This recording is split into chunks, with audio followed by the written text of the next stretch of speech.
সাধারণ মানুষ বাসে উঠেছে, সেই বাস থেকে নামিয়ে নামিয়ে পিটানো হয়েছে। কেন?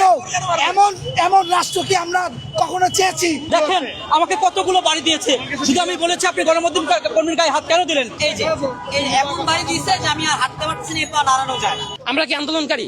আমরা তো আপনারা যা ঘটান সেটাই ঘটাই। আমি লাইভ চলাকালীন সময়ে আমি পুলিশ সদস্যকে শুধু প্রশ্ন করছি, কেউ ভিডিও করলে কি আপনি তাকে মারতে পারেন কিনা? তিনি আমাকে বেধড়ক পিটিয়েছে, একই সাথে আমার ফোনে বাড়ি মেরে ফোনটা নষ্ট করে ফেলছে। যারে পাচ্ছে, সাধারণ হোক আন্দোলনকারী হোক, যারে পাচ্ছে তারে ধরেই মারতেছে। পিছন থেকে এসে তারা অগণিত পিটানি দিচ্ছেন। আমাদের 2-3 জন ভাইকে দেখছি বাংলা মোটর মোড়ে সিগন্যালে ফেলাই একসাথে পিটাইছে। আমাদের হাতে বোমটা আছে, আমাদের হাতে একটা ডিভাইস থাকে, আমাদের হাতে একটা স্ট্যান্ড থাকে, আমাদের একটা আইডি কার্ড থাকে।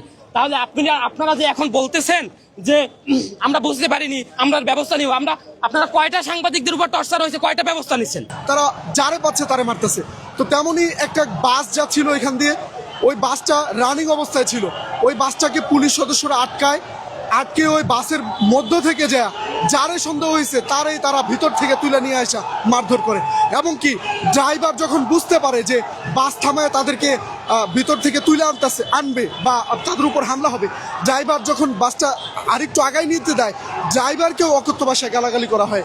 পরবর্তীতে যখন আমরা এটার প্রতিবাদ করি যে আপনারা কেন সাধারণ মানুষটি কেন আপনারা মারবেন, যারা আন্দোলন করছে তাদেরকে আপনারা দমন করেন, আপনারা সাধারণ মানুষের তো ধরতে পারেন না, এটা বলার কারণে তারা আমার বেল্ট, এই যে কোমরের বেল্ট ধরে তারা টেনে তাদের যে গ্রুপ, অর্থাৎ পুলিশের যে গ্রুপ, এই পুলিশের গ্রুপের মধ্যে নিয়ে একজন পিছন দিয়ে মারতেছে, ওদের হাতে থাকা যে লাঠি দিয়ে আরেকজন ঘুষি দিচ্ছে, যে যার মতো করে মারতেছে।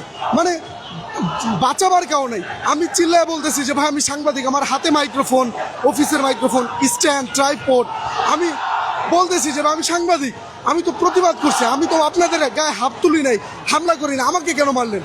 তাও তারা মারতেছে এবং কি অকথ্য ভাষায়